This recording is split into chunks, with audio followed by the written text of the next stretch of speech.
I feel for what you're doing, but there's nothing I can say to you because it's over, we're through.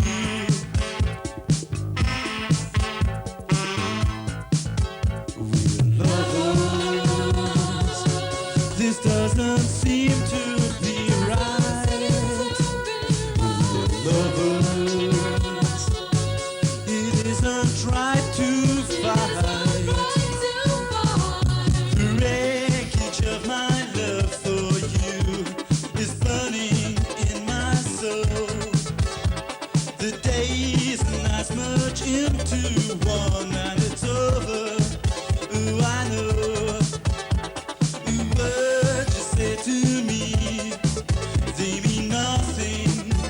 They're nothing now, but keep spinning in my head. We're lovers. This doesn't seem to be right. Lovers. It isn't right to fight.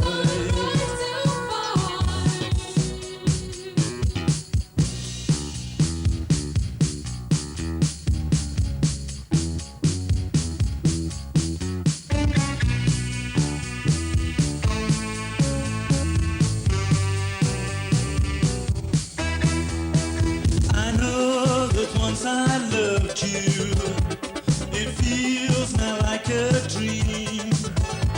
I never thought I'd live to see the suspicion and the tears. It's hard for me to do this. It's hurting now, but I know it has to be done. This doesn't seem to be right.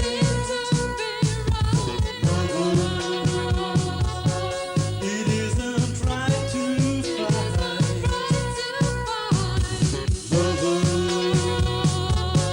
This doesn't seem to be right. It isn't right to fight.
It's going to be like a Charlie Chaplin film, isn't it? You ready?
Oh, that was very simple.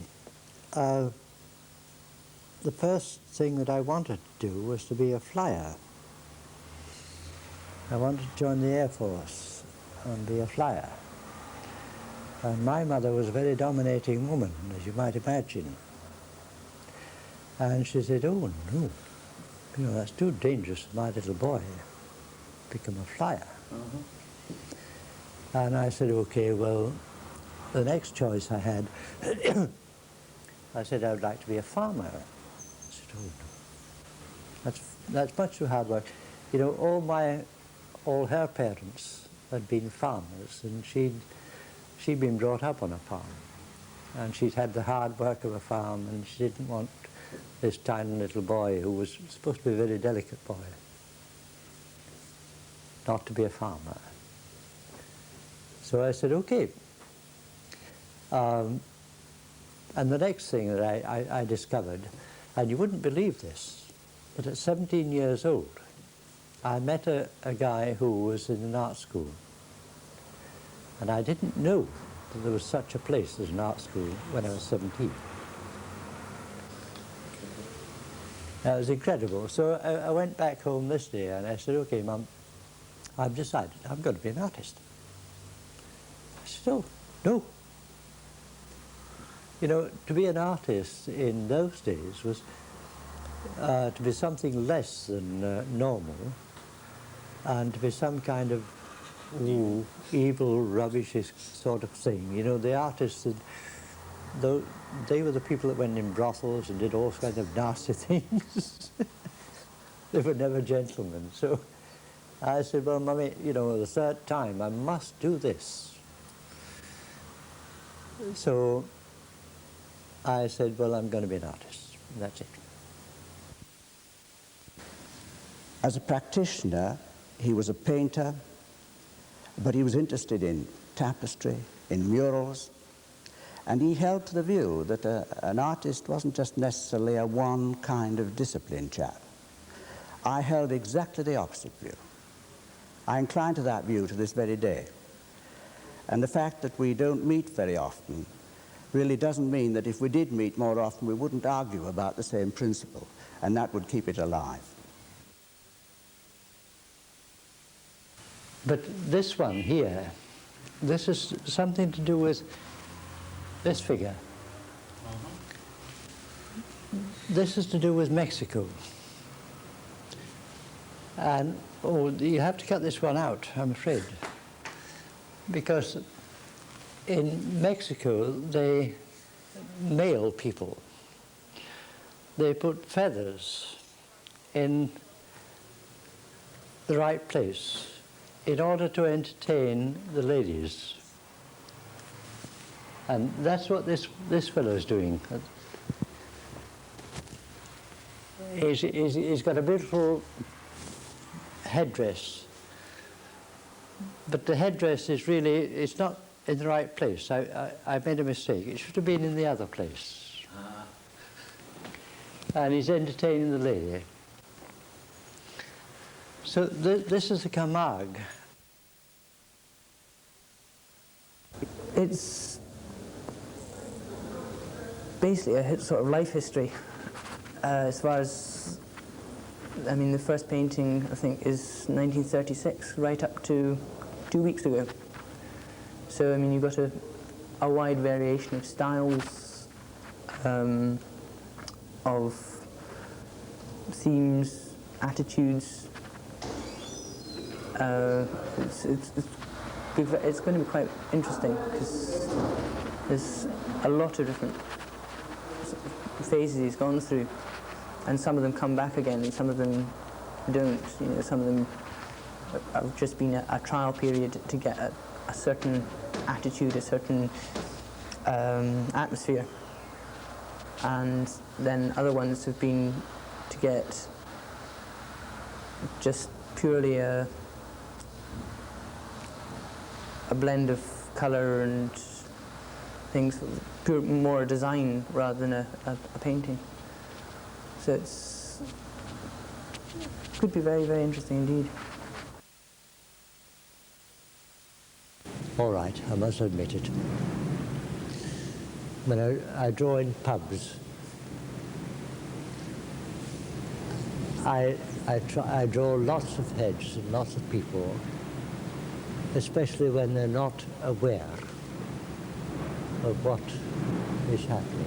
I think if you get a model sitting for you, it's extremely difficult because they try and put on a face, you know, or they try and put on their personality or what they would like you to see. But if you draw in a pub when people are unaware of what's happening, then you can get them the real self, the real personality that they have, and it comes out much, much nicer. I applied for the Royal and I applied for Edinburgh, and I got into both. And because Hendrick was building Liverpool Cathedral windows for, you know, Charles Gilbert Scott's cathedral, he was the man who was really important in life. So I said, stuff London, I'll come to Edinburgh. Oh, he was a magnificent man. He always had tears in his eyes. He was all very watery eyes. He could drink like a fish, and he could paint like an angel. And he did some beautiful windows. And in those days, he was the head of the design school. And the stained glass department was a part of his duty, just a part. And we used to see him as students an hour once a month. And he would come down to see us and discuss what we were doing. And that's all the tuition we got from him. But he went away to his studio, which is the painting school, you know, the painting where they prepare canvases and things like that. And that was the stained glass room, where all the Liverpool Cathedral windows were built.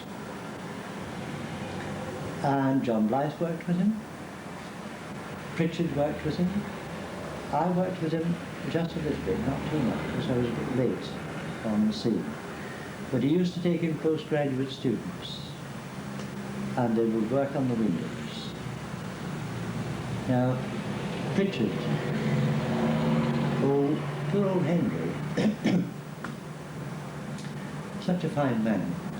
When Lyon came as principal, he decided that Henry should do some lectures for the second year. And Henry said, you know, I've never lectured in my life, and I'm certainly at 63 or whatever he was. I'm not going to do it now. And so he got the sack.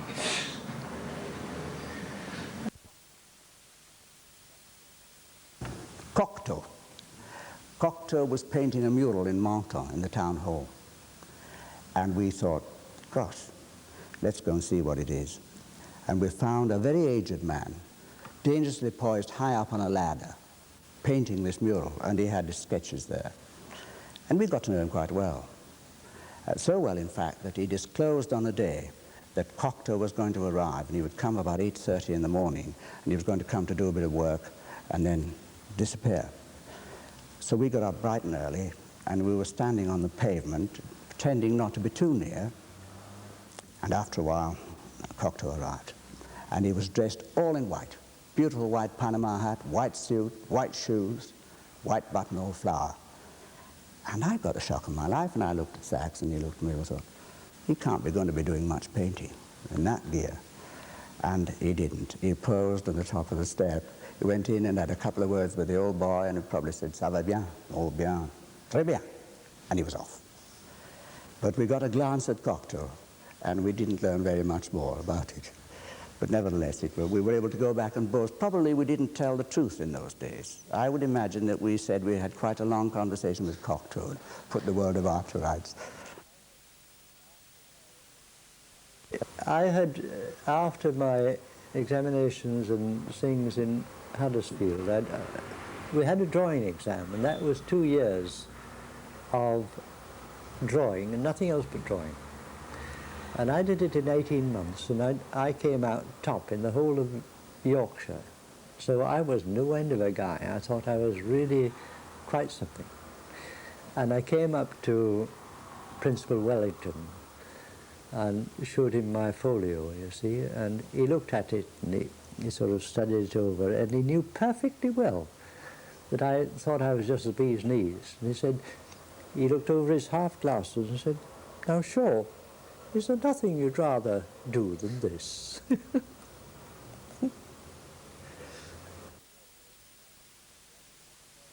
This was a revel, and Janet had a boyfriend who was a cripple. Can't remember his name.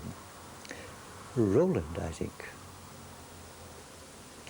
However, about midnight, this boy came, John Boland, that was his name. John came to me and he said, "Now, would you take Janet, would you look after Janet?" And this was the first revel that I went to with Maisie, when I'd taken Maisie to the revel. It was the first meeting, you know. And I said, "Okay, yes, I'll look after Janet." And so Maisie was slightly put on one side, and I looked after Janet, and I took Janet home, and she lived in, I think, Royal Circus somewhere. And at 6 o'clock in the morning, we knocked at the door. No, we didn't knock at the door. I said, "Well, you know, where's your key?" She said, "Oh, I've forgotten it, I haven't got it." And I said, "Well, just knock him up and get in." He said, "No, I daren't do that." So I said, "Well, you better just come back to my digs." So I took this girl back to my digs. And we sat there in the digs until 7:30, which was my usual time for getting up there. And I went through to Miss Robertson. And I said, "Miss Robertson, would you mind preparing 2 breakfasts this morning?" And she said, "Yes." And I said, "It's all right. She's a minister's daughter, and, you know, we had this problem. She couldn't get in, and I brought her back." And she said, "But, Mr. Shaw, ministers' daughters are the worst."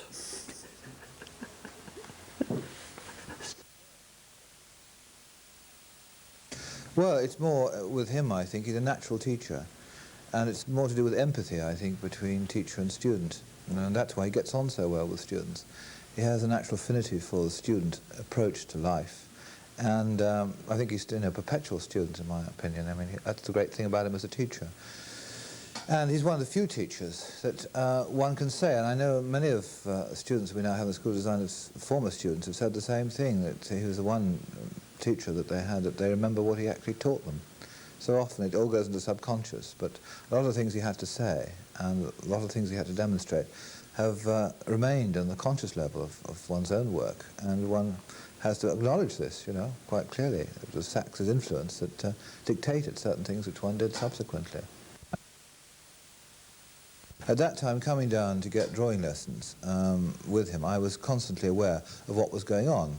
So a lot of, you know, the effect of his work and his involvement, I suppose I picked up by osmosis. And this was also useful education, not just the drawing. I never did actually learn to draw properly. He did make an improvement on the standard, but I think even he began to despair that I really couldn't draw. Certainly not to the standard he could, but I did improve my watercolours because he had a marvellous technique, which he should really write a book about it sometime. His watercolours, which he doesn't do very much now, at least he doesn't exhibit them, were splendid, particularly a series he did of Venice, which I recommend to anybody if they can persuade him to open his portfolio and let him see them. They really were first class, and he did exhibit these, but he ought to do more. He ought to go back to Venice. One of the things he ought to persuade you is travel a little more, in a way. But as far as the commissions were concerned, there was also involvement with the Coventry Cathedral, with Basil Spence. He'd known Basil for many years before the war, when in fact I think they overlapped in a sense when Basil was practicing in Edinburgh and Sachs was a student. There's some connection, no doubt he in fact has talked to you about this. But he was involved in the initial stages of designing the tapestry at the Dovecot for Coventry Cathedral. But the problem was they would have to pull down about 3 walls or so, and the whole building probably would have collapsed because of the large size that was involved. But Basil Spence certainly intended that it should be done in Edinburgh, and Sachs was at that time the director of the Dovecot. So I saw bits of the Graham Sutherland, design, which I never liked, neither did Sachs, I think. But it was finally, as you know, woven abroad, which was a pity that it couldn't, in fact, be done in this country, and I think Sachs was quite disappointed that it was not. Because, in fact, Sutherland's tapestry, unfortunately, was not interpreted, which has always been a strength of the Dovecot, that they can take a picture by an artist, a painting, a design, and through a sort of metamorphosis they create the final tapestry, which is not an identical copy of the painting. Now, I think at Coventry, the great problem there was that the weavers simply took the picture and made it into cloth. And it doesn't look as if it's a tapestry, it looks like a big painting, and therefore lacks some of the qualities which a tapestry ought to have, which certainly would not have happened had a Sutherland design come to Edinburgh. But Sutherland, in fact, I think, was anxious himself to have a facsimile of his picture, and he didn't really understand properly, in fact, what happens to a design once it's developed as a design for tapestry by the weavers. Well, they were doing, at that time, they were doing a Matisse panel, which was a rather nice one. They were doing a Lursat panel, but by and large they were doing fairly traditional pieces for French embassies in different parts of the world. Uh-huh. Who was the actual director of the Gulbenkian at that time? Oh dear, I cannot remember that. No, I can't remember his name. But he was a very interesting man because he had a little studio and he was working on a small loom, not unlike the one that's in the other room. Mm-hmm. And he was doing a very tight weaving of a landscape in very small pieces. I suppose no shape was bigger than a thumbnail. Mm-hmm. And he was ruckling it to give a kind of texture to it. And from this guy, it was the first time that I thought that texture should come into tapestry. Prior to this, all tapestries were kind of smooth, hard-finished things. Like there's a little bit on the end of that bookcase there that you'll see how we used to do it. And he introduced a kind of textural thing into it. And, you know, nobody's ever heard of the man. Which is a great pity, because it was a fine little tapestry then. I had seen an exhibition in Paris of tapestries of Lursat, Matisse, and all the important people, Picasso, and here was a kind of new thing,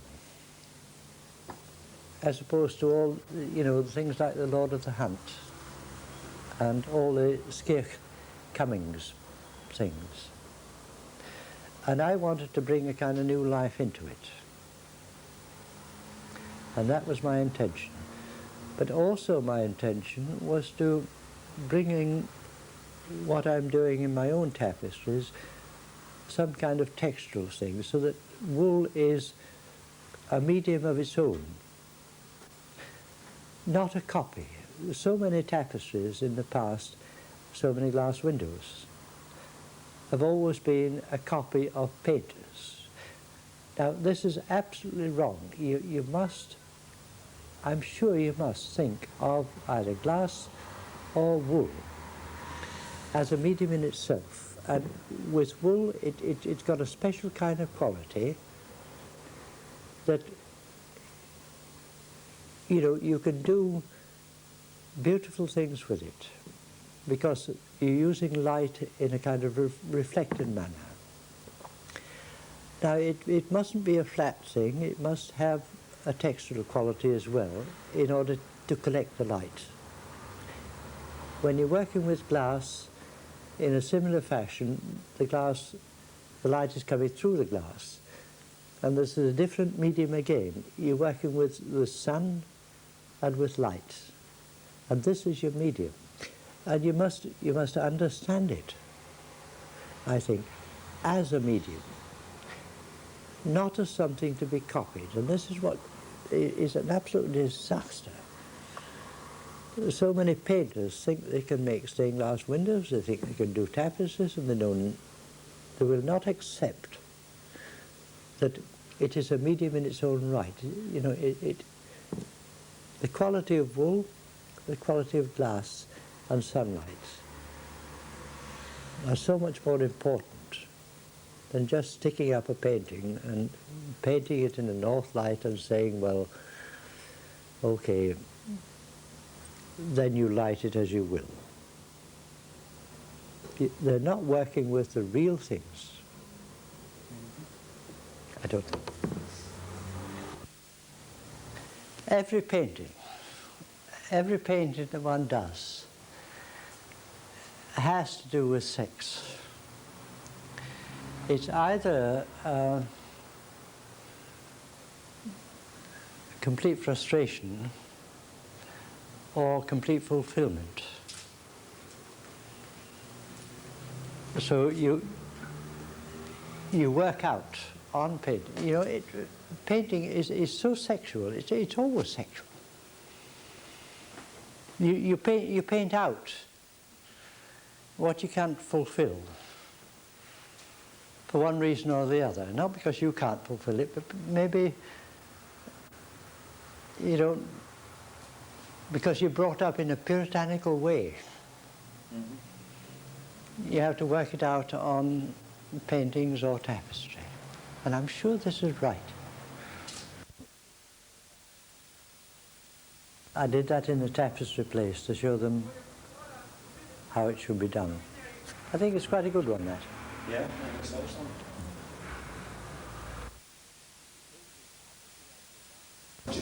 He painted, I think he had the audacity to suggest to me that he would paint a mural in my cottage, because this cottage was a Button Ben. And I got it just after the war, when the idea of going into digs wasn't a good idea, and I was waiting for the moment when I would get married.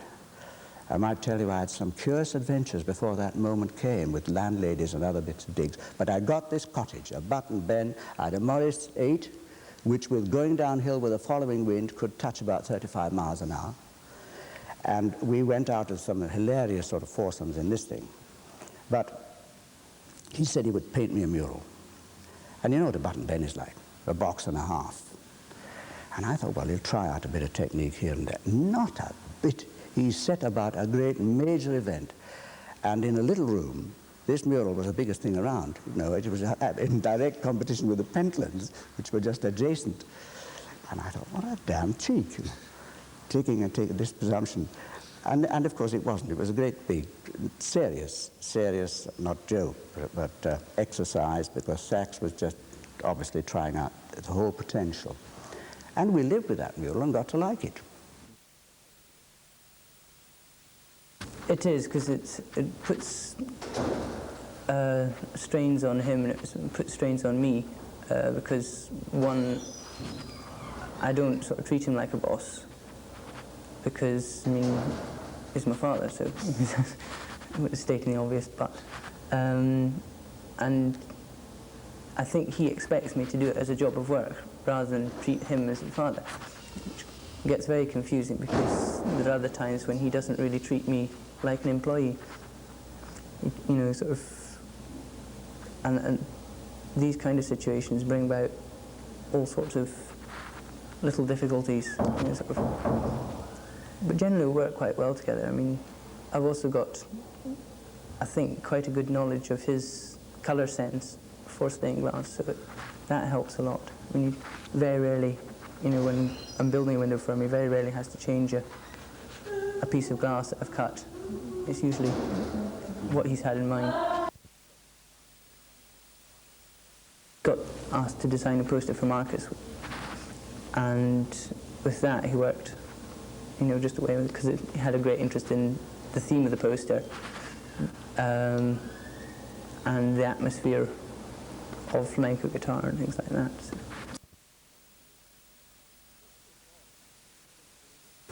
A difficult boy, Marcus, because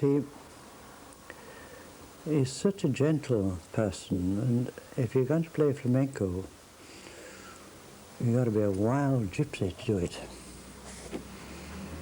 And he doesn't quite have that kind of nature. Mm-hmm. Well, we'll make the best of him. Oh, yes, he plays beautifully. He's much better than Paco Pina. He's got more, I think, gentility about his soul. A little bit more duende, as they call it.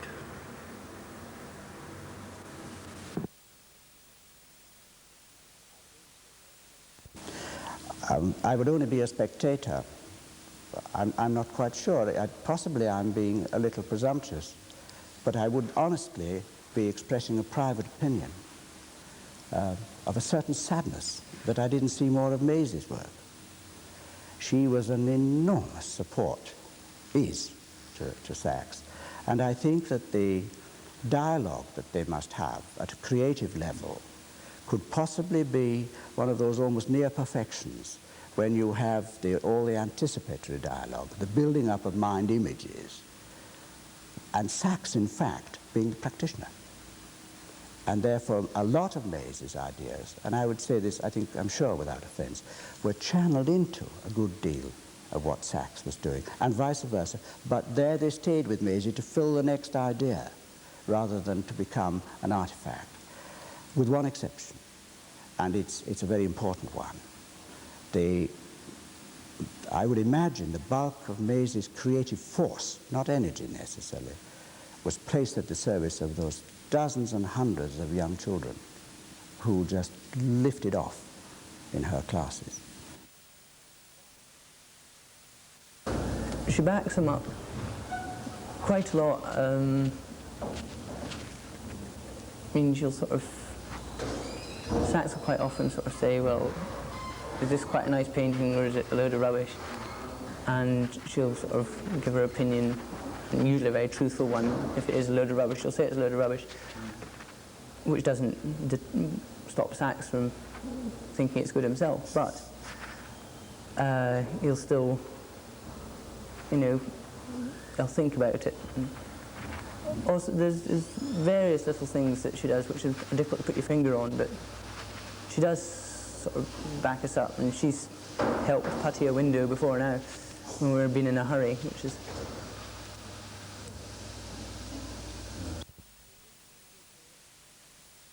These three people, now, there was Cruikshank,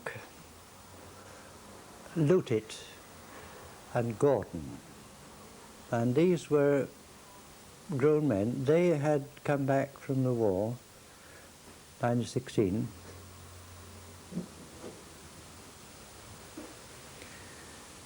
and they were under the Marquis, and the Marquis, as I said, he used to come along and say, well, we'll have some trees in this landscape. And they were working on a warp which was about 17 warps to the inch, which is a very fine warp. And in 6 months' time, you can maybe do, what, about 6 or 7 square feet. And the Marquis would come along and say, who told you to put those trees in? Take them out. So the next 3 months they would spend taking out all the work that they put in the previous 6 months. And these people were kind of, you know, very depressed in every kind of way. When you put a lot of work in and then you're told to take it out, and then the following week he would come along, no, the following 6 months he would come along and say, what happened to my trees? Let's have them back in again. So these were the boys that I took over when I became director. You know, apathetic to a degree. They didn't want to know. Here's another guy coming along who'll probably do the same as the Marquis did. So it was a kind of very uphill struggle, trying to get these men to push it a little bit. And one of the most amusing incidents was I did a small panel which was an alpha and omega sign, and this shows the state or mind of these people. This guy had been weaving for a week. Now I left him for 2 days because I was only 2.5 days a week. I was teaching at the college at the same time. In 2 days, he was weaving away. And I went to see him, see how it's getting on, and I said, you know, what happened to the cross piece in the A sign? You know, you got an A with a cross piece. And this guy had woven away and forgotten all about the cross piece in the A. So that was the kind of people that I was working with. The other thing was that I had to do all my tracings, all my panels then had to be, I had to make a tracing and I had to put in a colour number to every little section of the tracing, a little bit like cut line. And every number and every colour was put in, exactly. Because they wouldn't select from a colour cartoon. So everything had to be ordered. It was a great mistake. Well, the reason why I left the Dovecot, it was kind of mutual arrangement, but they wouldn't produce, there's a panel in the other room there, the one that's in the frame. They wouldn't produce that. They wouldn't let me do it. And I said, well, okay, I wanted to do this kind of work that I'm doing now, which was quite different from the Dovecot's work. And they wouldn't have that. And at the same time, I was beginning to get in commissions from other people from London, like Graham Sutherland and Nicholson and others. And I wasn't too interested in doing other people's work because they were all painters and they weren't thinking in terms of tapestry. So I thought, well, it was time to stop and get my own studio going. Well, I worked for Basil Spence in my postgraduate year, in the Enterprise Scotland exhibition, I've forgotten the name, 1939, I'm not sure about the date. And he asked me to do a mural decoration, which I did for him. And then we got involved with the Coventry tapestry, and with Graham Sutherland and Basil. And while I was at the Dovecot, I was supposed to do that tapestry. And I asked them £25,000, I think, to do it. And the reason why I had to ask that money was because I had to build a loom, I had to design a loom which was 75 feet long that would support a tapestry which was going to be about 2 tons if it was going to be woven properly. So my £25,000 wasn't out of order. However, they didn't like that, and they went to Filletown Brothers in Obieston, and they got it for £12,000. But they got it for £12,000 because the French government subsidised them, because the French government wanted the largest tapestry then to be constructed. So they subsidised them. And they also wove it the wrong way. Instead of having a loom 75 feet long, which was the height of the tapestry, which is what it properly should have been, they did it the other way round, on 35 feet, which meant all the warps are the wrong way round. And serves them bloody well right. Some other commissions that you had. Wait, no. When the tapestry arrived in Coventry Cathedral, it was already 4.5 feet longer than it should have been, because all the weft threads are flowing off the warp, which it wouldn't have done if it had been done the right way. And Basil and I were in the cathedral at this time, and it was a time when they were putting the spire on with a helicopter. I don't know if you know about this, but there was a great splash. We had a helicopter to put a spire on the top of the cathedral. And the cathedral was empty, except for Basil and myself. And the tapestry was up, and Basil and I walked down the aisle, and I said, well, okay, Basil, what's it about?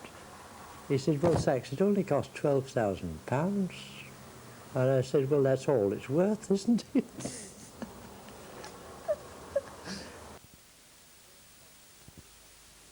Graham Sutherland was very funny too, because he had a photograph like these up here. He had a photograph of his painting, which was that high. 75 feet, mind you, that high. So it was blown up to 75 feet. And the pencil lines were ½ an inch thick, where it cross-sected. And he painted it on brown paper, and there were lots of brown paper spots on it. And when I went to him, I said, well, you know, what do you want me to do about these brown paper spots? He said, oh, it's got to look like a Graham Sutherland painting, you know. I said, but it's got to be a tapestry. So he and I didn't get on too well. And I took the photograph down, which was an enlargement, and the Christ's head was about, well, that size, I suppose. And we spent the whole afternoon, or he did, on the floor of Basil's house, the dining hall. After we'd had, what the hell was it? Oh, it was rice and a bit of sausage and something like that. Oh, what do you call it? Not a lasagna, an Italian, a risotto. No. Risotto. Risotto. And Basil, poor soul, he said, my wife makes a beautiful risotto. And, you know, at this stage, Basil had just got the cathedral, and it was £2,000 overdrawn. I didn't know where the next penny was coming from, because nobody gave him any commissions, because he had the cathedral, and everybody thought he would be too busy. And the poor soul was absolutely poverty-stricken at this stage.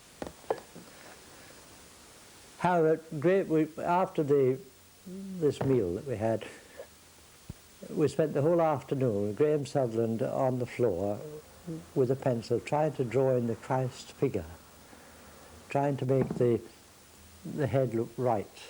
And at the end of the day, he said, oh, no, you know, I can really only draw on a small scale. I can't draw on a large scale.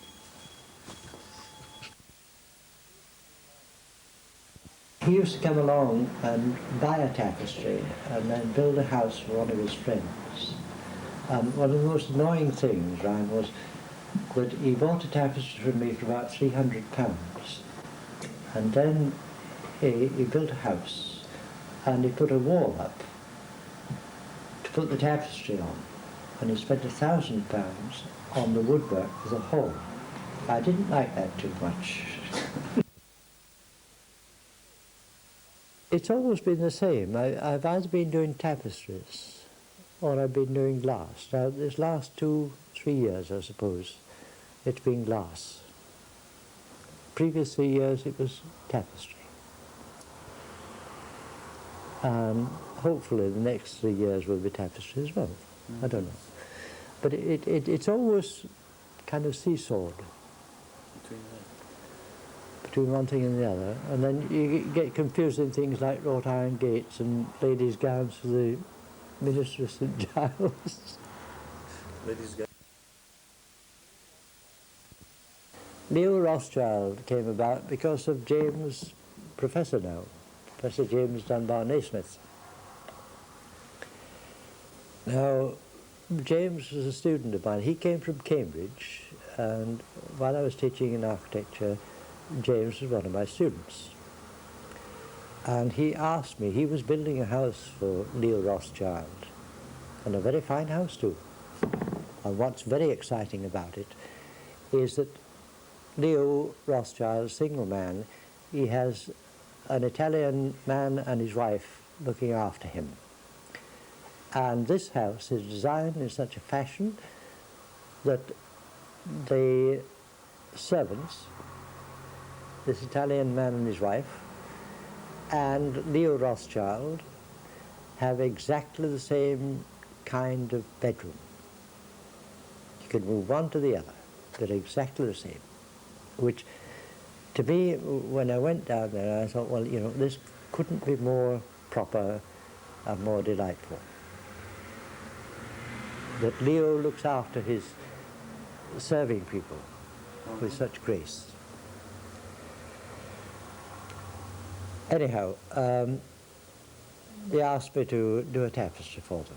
And this was one, what, about 15.6 by 6 for something to do with the sea, for his dining room.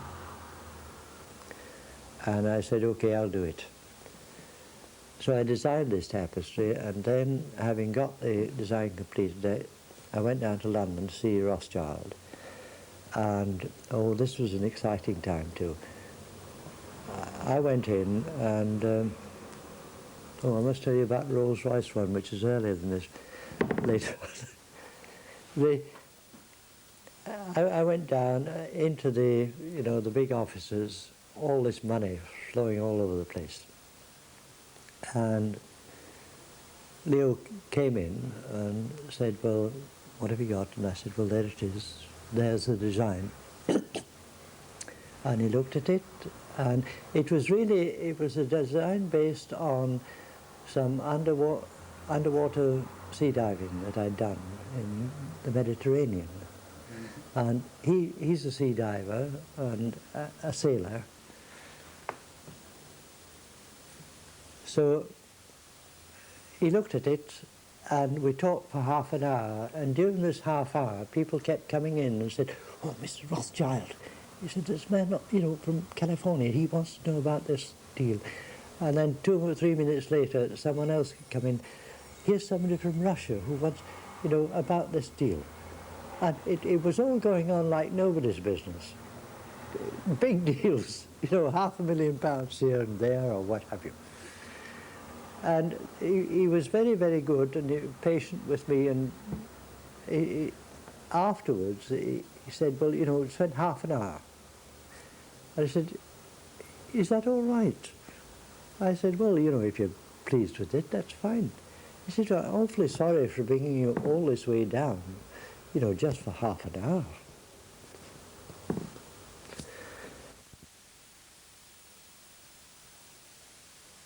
At the time that I've been talking about, is the time of when one built a life, one built a professional life perhaps, one built a very busy academic life. This was all growing, but it was growing on a scaffolding, on a structure that was really not only universally accepted, but seemed to be a pattern that everybody understood.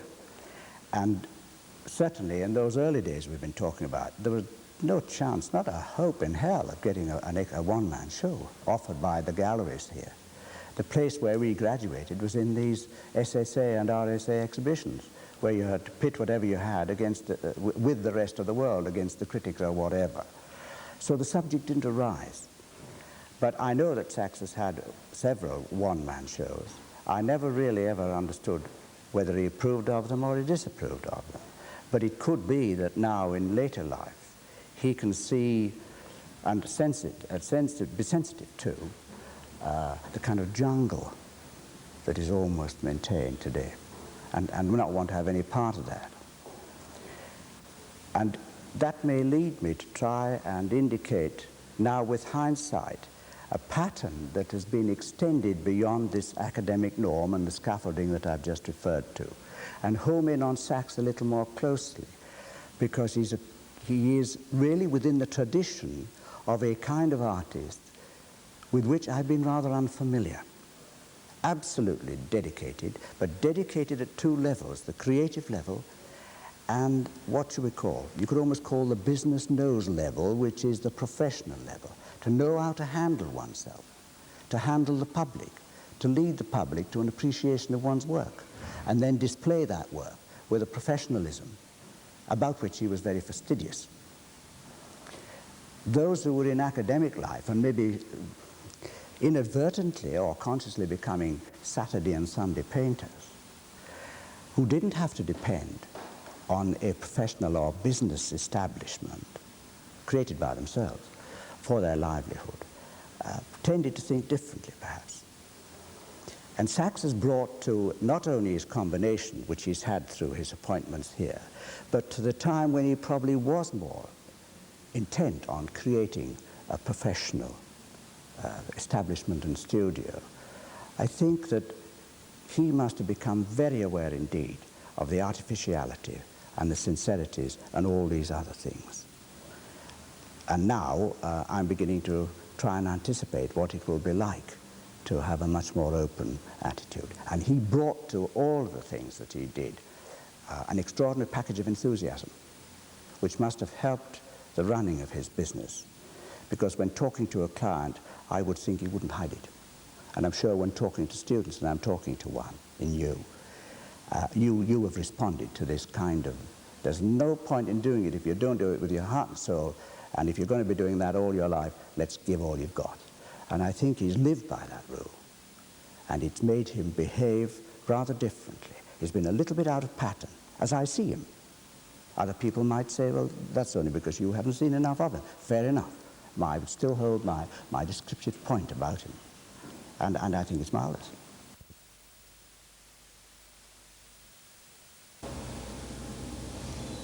Well, he's got a sort of easy. He's sort of more got an easy way with people rather than having a sort of what I'd call a professional attitude. It's, you know, it's just a sort of easy way and sort of puts people at their ease and sort of charms them round rather than anything else.